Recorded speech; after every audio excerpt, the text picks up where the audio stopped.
You're listening to an Airwave Media Podcast. What's something you learned in history class that you feel like wasn't the whole truth? Better yet, what's something you didn't learn at all that was omitted completely? That's what I like to call redacted history. My name is Andre White, the host of the Redacted History Podcast, the place where history's forgotten events, heroes, and villains get their story told, one episode at a time. The Redacted History Podcast. Real history never dies. Stream the Redacted History Podcast on Apple Podcasts, Spotify, or wherever else you get your podcasts.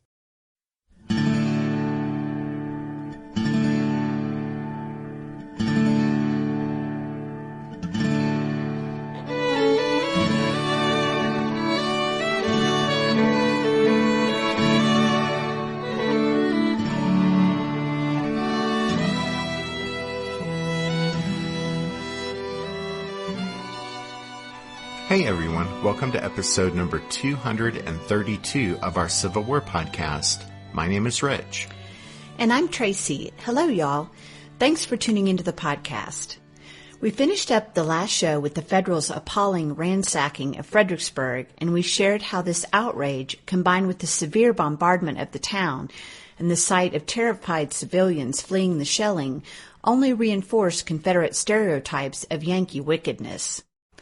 One rebel officer raged that between the bombardment and the looting, Fredericksburg had been turned into, quote, a monument to the barbarity of the abolitionists. We also talked about how the stubborn defensive stand of William Barksdale and his Mississippians on December 11th had ruined Ambrose Burnside's plan to quickly cross the river on his pontoon bridges. That day, the Confederates held Fredericksburg much longer than anyone had anticipated. Barksdale provided Lee with ample time to start concentrating his army on the heights behind the city. When all was said and done, by the time darkness brought an end to the fighting on the 11th, Barksdale had bought Robert E. Lee a full day, more than the Confederate commander ever would have hoped for. But then Burnside gave Lee a second full day because despite the fact he'd had nearly a month in which to prepare for his attack, Barksdale's stand had thrown a wrench into his plans, and now the Federal commander felt he needed one more day to consolidate his foothold across the Rappahannock and finalize details. And so we spent the entire day on Friday, December 12th, deploying Franklin's and Sumner's grand divisions on the far side of the river. Between Barksdale's stand on the 11th and Burnside's hitting the pause button on the 12th, that turned out to be all the time Robert E. Lee needed to bring up Stonewall Jackson's troops to join Longstreet's corps at Fredericksburg. Prior to this, that is, after Jackson's men had arrived on the scene from the Shenandoah Valley, Lee had deployed them over a 25-mile stretch of the Rappahannock south of Fredericksburg to cover any movement Burnside might have made in that direction. But once Burnside tipped his hand on December 11th, and Lee knew for certain that the enemy attack would come right at Fredericksburg, the Confederate commander sent word to Jackson to bring his troops up and join Longstreet's men at Fredericksburg.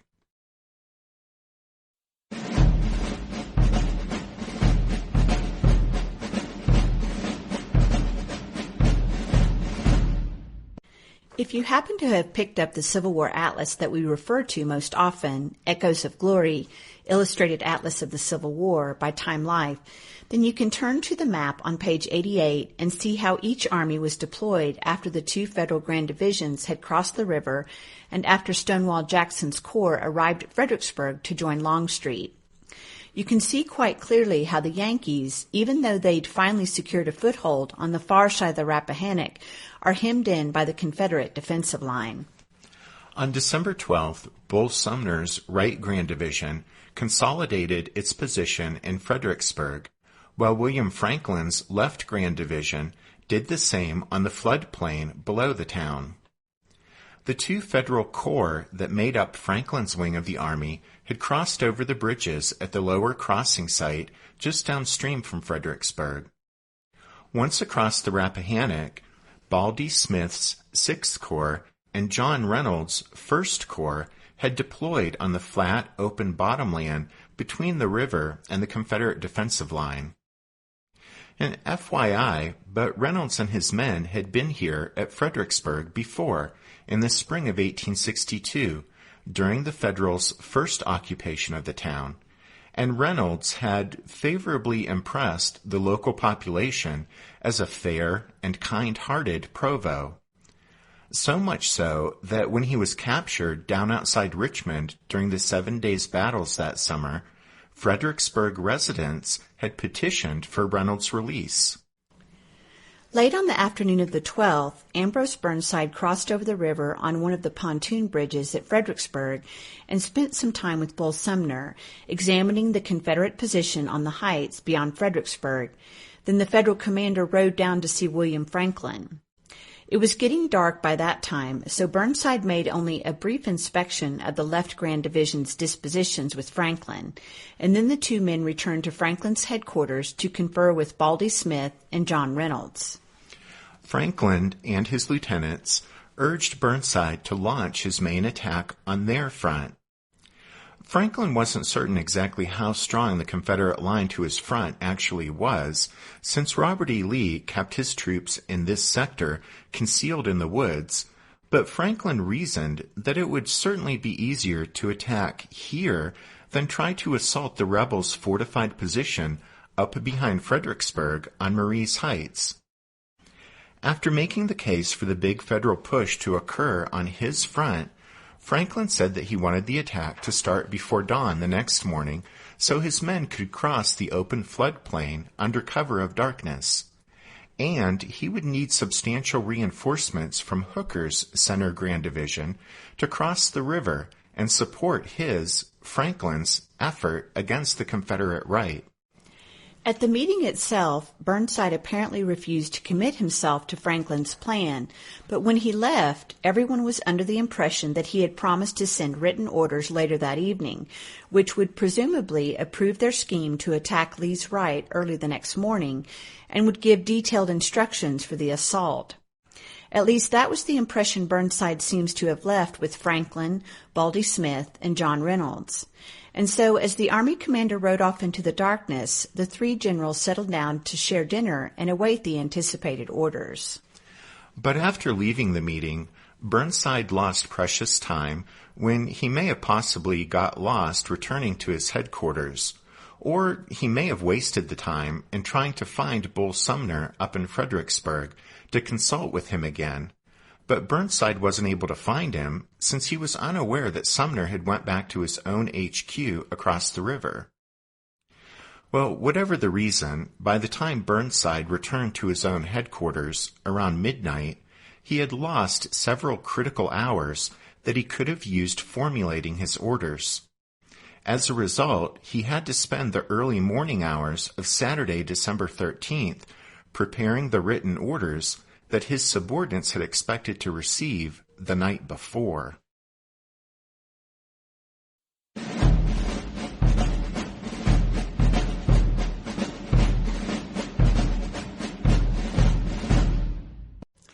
In his book on the Battle of Fredericksburg, Frank O'Reilly writes, quote, "Fog blanketed Fredericksburg again on December 13th, promising another day of unseasonable warmth. The weather observer in Georgetown recorded the temperature as 34 degrees at 7 a.m. By 2 p.m., the mercury rose to nearly 60 degrees. Frost on the battlefield quickly gave way to mud." O'Reilly continues, quote, "Robert E. Lee rose before dawn and went to his advance command post on Telegraph Hill. He listened to the sounds of movement through the fog. Soon James Longstreet and two of his division commanders, Lafayette McLaws and Robert Ransom, joined Lee. The officers huddled by a fire while Longstreet relied on his shawl-like blanket to keep warm. Jeb Stuart showed up later and took his place by the fire. Soon after his arrival, Stonewall Jackson and his staff loomed out of the fog. Jackson glistened in the new uniform that Stuart had given him, much to the delight and amusement of the gathering. Most of them had never seen the plain Virginian so adorned. Jackson completed his ensemble with an appropriately gilded cap. Telegraph Hill would soon be renamed for the Confederate commander, so if you visit the battlefield today, you'll see it marked on your map as Lee's Hill. But by locating his field headquarters at this spot, at the center of his lines, Lee could observe events on both Jackson's and Longstreet's sectors. On the morning of December 13, 1862, as the fog began to lift to the south on Jackson's front, it revealed the mass of Franklin's Federals to the gathering of Confederate officers on Telegraph Hill. Perhaps inspired by Stonewall's splendid new outfit, James Longstreet decided to have some fun at Jackson's expense. He asked Stonewall, "Are you not scared by that file of Yankees you have before you down there?" Jackson, not amused, replied, "Perhaps I'll frighten them after a while." Robert E. Lee requested that Jackson and Stuart accompany him on a brief inspection of Stonewall's lines. As Stonewall mounted his horse, Longstreet attempted another jab at his fellow corps commander. He jokingly asked, "Jackson, what are you going to do with all those people over there?" After a brief moment of consideration, Stonewall replied seriously, "Sir, we will give them the bayonet." Although Longstreet meant no harm with his teasing, the fact was that Jeb Stuart was one of the very few people who could draw even the least bit of humor out of Stonewall Jackson. The stern, serious Jackson and the easygoing, fun-loving Stuart had struck up an unlikely friendship, and now, as the two rode with Lee to inspect Jackson's lines, Stonewall was no doubt glad that most of Stuart's cavalry had been assigned the task of guarding his, Stonewall's, right flank. As they set out, Lee, Jackson, and Stuart passed the divisions of George Pickett and John B. Hood, who made up the extreme right of Longstreet's lines. If you looked at a map showing the Confederate dispositions, you would see that they were not really in a straight line, but were kind of curved or bow-shaped, with the center bending back away from the river due to the nature of the terrain. Anyway, because Hood and Pickett were farther back from the main Confederate line, they were expected to act as a general reserve for the entire army. Hood, in particular, had a complex mission, since his right linked up with the left of A.P. Hill's division of Stonewall Jackson's corps. Longstreet had already given Hood instructions to cooperate with A.P. Hill, and he also gave Pickett similar discretionary orders to cover any possible movements Hood might make. At any rate, during the course of the day, as circumstances dictated, Hood would end up receiving orders from all three senior Confederate generals, Longstreet, Jackson, and Robert E. Lee. Given the lay of the land on his portion of the line, which was more wooded, and the high ground not as dominating as it was in Longstreet's sector to the north, Stonewall Jackson decided to create a defense in depth. A.P. Hill's division manned the first line, which ran almost 2 miles from Prospect Hill near Hamilton's Crossing to the south, and then up to connect with Hood's right flank. William Tolliver's division formed part of Stonewall's second line to the left rear of A.P. Hill. The just-arriving division of Jubal Early would form to the right of Tolliver, completing the second line. And by the by, but Early was commanding Dick Ewell's division, since Ewell was still recovering from the amputation of his leg after being seriously wounded at 2nd Manassas. The division commanded by Stonewall's brother-in-law, Daniel Harvey Hill, was making a 20-mile forced march to reach Fredericksburg from where it had been positioned downriver, and now, as it arrived on the morning of the 13th, D.H. Hill would slot his division in behind Tolliver and Early, where it would act as Jackson's corps reserve. D.H. Hill, Jubal Early, and A.P. Hill were all solid combat commanders. A.P. Hill, though, had a troubled relationship with Stonewall Jackson, as did Tolliver, who, besides being the only non-West Pointer among Jackson's division commanders, had also got off on the wrong foot with Stonewall earlier in the war. Stonewall wasn't one to forgive and forget, but even laying that aside, Tolliver probably would have had a tough time living up to Jackson's exacting standards for anyone who led his, Stonewall's, old division. Anyway, Anyway, 2 brigades of Jeb Stuart's cavalry extended the right of the Confederate line. The brigade commanded by Robert E. Lee's nephew, Fitzhugh Lee, held the ground between Hamilton's Crossing and the Richmond Stage Road, while the brigade led by the Army commander's son Rooney was positioned on the other side of the road, near the river.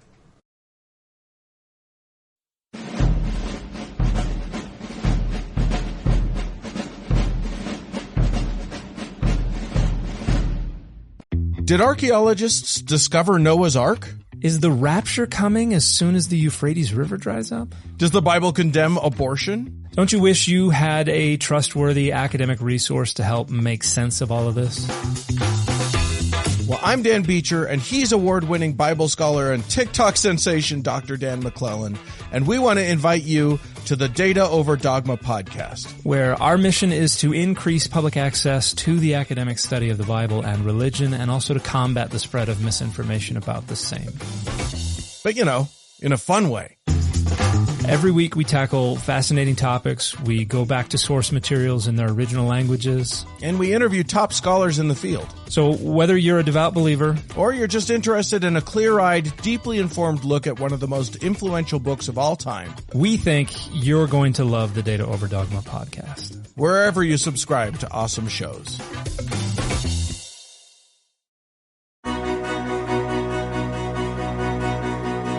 History never says goodbye. It just says, see you later. Edward Galeano was right when he said that. Events keep happening over and over again in some form. And that's the reason I produced the podcast, My History Can Beat Up Your Politics. What is it? We take stories of history and apply them to the events of today to help you, perhaps, understand them better. We are also part of Airwave Media Network. I've been doing the program since 2006. That's a long time, and the show has a long name. My History Can Beat Up Your Politics. Find me wherever you get podcasts.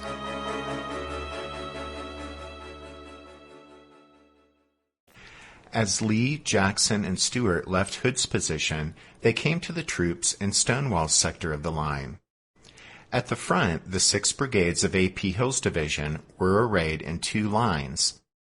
Brigadier General James H. Lane's brigade of 5 North Carolina regiments held the left of Hill's first line, along a segment of the Richmond, Fredericksburg, and Potomac Railroad. To the right of Lane, situated across the crest of Prospect Hill, was the brigade of Brigadier General James J. Archer, containing regiments from Tennessee, Georgia, and Alabama. The All-Virginia Brigade of Colonel John M. Brockenbrough formed on Archer's right on Prospect Hill, stretching to Hamilton's Crossing, which, by the way, was not on the river, which you might think, but it was at the spot where the railroad turned away from the Rappahannock to cut through the high ground below Prospect Hill. A.P. Hill's second line was also composed of 3 brigades. The North Carolina Brigade of Brigadier General William Dorsey Pender formed in the wood line to the west of the cabins of Alfred Bernard's slaves. Bernard owned the manor house known as the Bend, which was about 1.5 miles away. Alfred's brother, Arthur, owned another nearby manor house known as Mansfield, which was now serving as the headquarters of Franklin's Left Grand Division. Pender's line tied directly into Hood's position. Deployed 300 yards behind Lane's brigade and angled to the right of Pender was the Georgia Brigade of Brigadier General Edward L. Thomas. Brigadier General Maxcy Gregg's South Carolina Brigade took up position in the woods between Lane's and Archer's brigades. Gregg positioned his regiments on the military road behind a tangled, waterlogged marsh. The road was actually a logging path that ran along the high ground, but the Confederates had improved the path in order to facilitate movement between the sections of their defensive line. Okay, so that tangled mass of trees and brush and swampy wetland created about a 600-yard gap between Archer's and Lane's brigades in A.P. Hill's first line. But Hill reasoned that if his men found it well nigh impossible to move through that difficult piece of ground as an organized body, then so would the Yankees. Just to be safe, though, Hill posted Maxcy Gregg's brigade in reserve just behind the gap. that is, just behind the swampy spot. Robert E. Lee approved of Jackson's and Stuart's dispositions, including the gap left in A.P. Hill's front line. But the Confederate commander also paid close attention to the placement of his artillery. Lee's chief of artillery, Brigadier General William Pendleton, and Jackson's artillery commander, Colonel Stapleton Crutchfield, had identified several key spots for guns to be placed to cover Stonewall's portion of the battlefield. They had puzzled over the problem of covering the gap between Archer and Lane. While guns couldn't be placed in the gap itself, it was ultimately decided to place artillery on either side of the opening and in that way establish a crossfire across its front. Pendleton believed that the guns would lay down such a destructive fire that it would discourage the Federals from attempting to penetrate the gap. Besides the artillery that was positioned to repel any Yankee attack on Stonewall Jackson's line, there were also another 18 guns that Major John Pelham, Jeb Stuart's artillery chief, situated so as to cover the ground from Hamilton's Crossing to the river. These guns were from Pelham's own horse artillery, reinforced by batteries from the Army's General Artillery Reserve. In addition to guarding Jackson's right, Pelham's guns were in an ideal position to shell the left flank of any Federal movement aimed at Stonewall's line.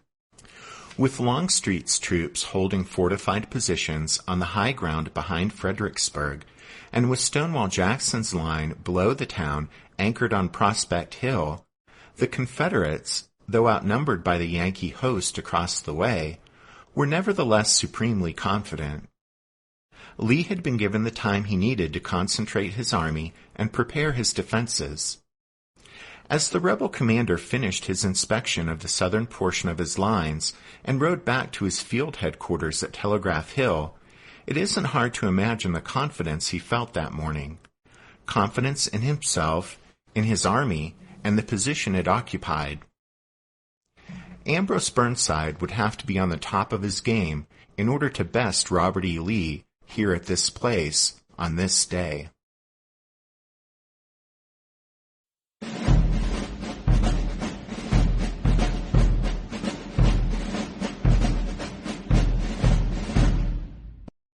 On Saturday morning, if the Confederates were approaching the imminent battle with supreme confidence, the same could not be said for the Federals. As y'all recall, the night before, William Franklin and his lieutenants had urged Burnside to approve an all-out attack in their sector. Franklin would need time to organize such an assault, so he had urged Burnside to approve the attack right then and there, so that it could commence early the following morning. In that moment, though, Burnside wouldn't give them the green light, but he left Franklin and his generals with the impression that orders authorizing the attack would be forthcoming. After sharing dinner, Franklin, Baldy Smith, and John Reynolds waited for the orders to arrive. But the night wore on with no word from Burnside.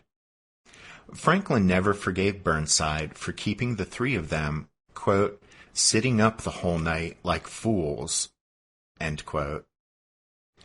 Franklin supposedly sent an aide to inquire about the missing orders, but the man returned with a terse message from Burnside's headquarters that the orders would be sent when they were ready. As Franklin grew more and more annoyed and angry, Reynolds finally gave up at 3 a.m. and went to get some rest. Baldy Smith also went to bed, leaving Franklin alone to worry over the situation. Baldy Smith was as disgusted as Franklin with the situation. He later wrote, quote, Burnside had persisted in crossing the river after all hope of a surprise had faded away, and now we must fight under great disadvantages, end quote.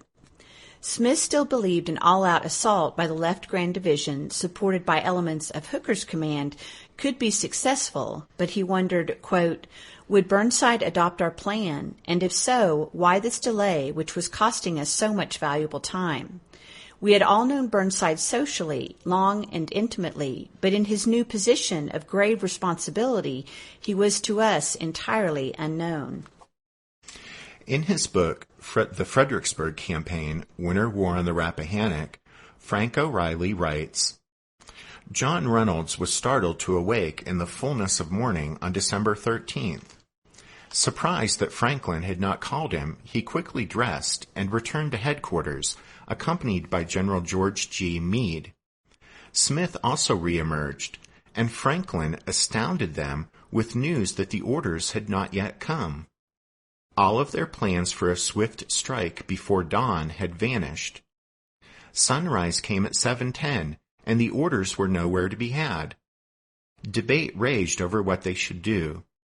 Franklin apparently refused to risk another rebuff because he made no more inquiries to headquarters. At 7:30 a.m., Brigadier General James A. Hardee of Burnside's staff ended the debate as he clopped up the driveway with the belated orders. O'Reilly goes on to note that the delay in orders became a point of contention between not just Franklin and Burnside, but also between Burnside and Hardee. The Army commander alleged that Hardee had delayed the delivery by stopping for a long breakfast along the way to Franklin's headquarters. An outraged Hardee denied this and said that besides the fact he wasn't given the orders for Franklin until a few minutes before 6 a.m., that once he started on his way, he immediately encountered icy roads, which slowed down his journey considerably. Well, regardless of the breakfast rumor or the frozen roads, the blame must ultimately rest with Ambrose Burnside for not getting the orders ready sooner. To make matters worse, though, the instructions Franklin received when he finally got them were not at all what he'd expected. They didn't seem to be the orders for a major attack by the Left Grand Division that had been discussed with Burnside the previous evening. O'Reilly, in his book, says that Burnside's orders were, quote, an astonishingly vague and rambling directive.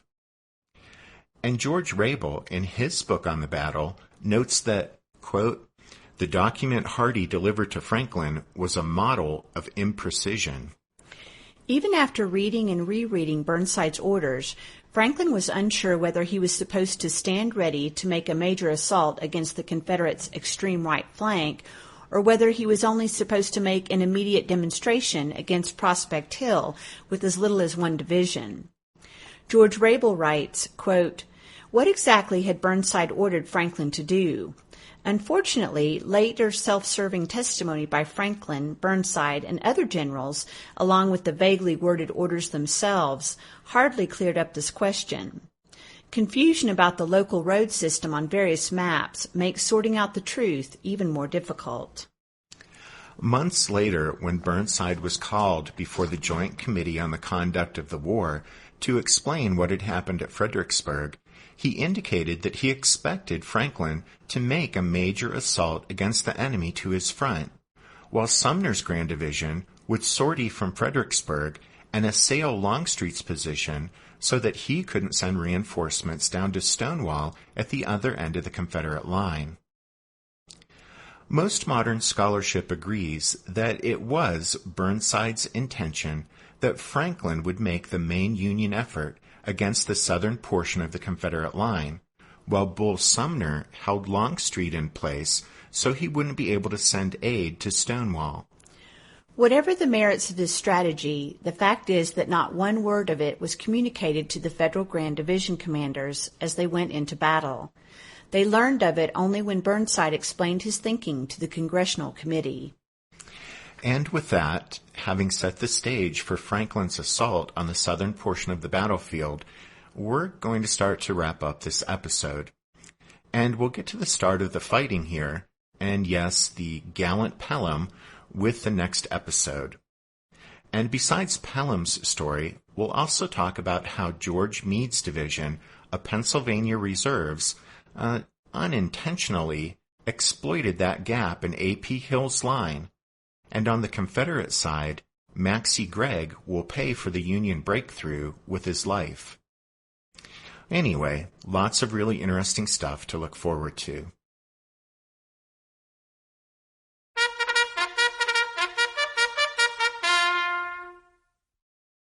That means it's time for this episode's book recommendation. And our recommendation this time is Simply Murder, The Battle of Fredericksburg by Chris Makowski and Christopher D. White. This book by Makowski and White is part of the Emerging Civil War series.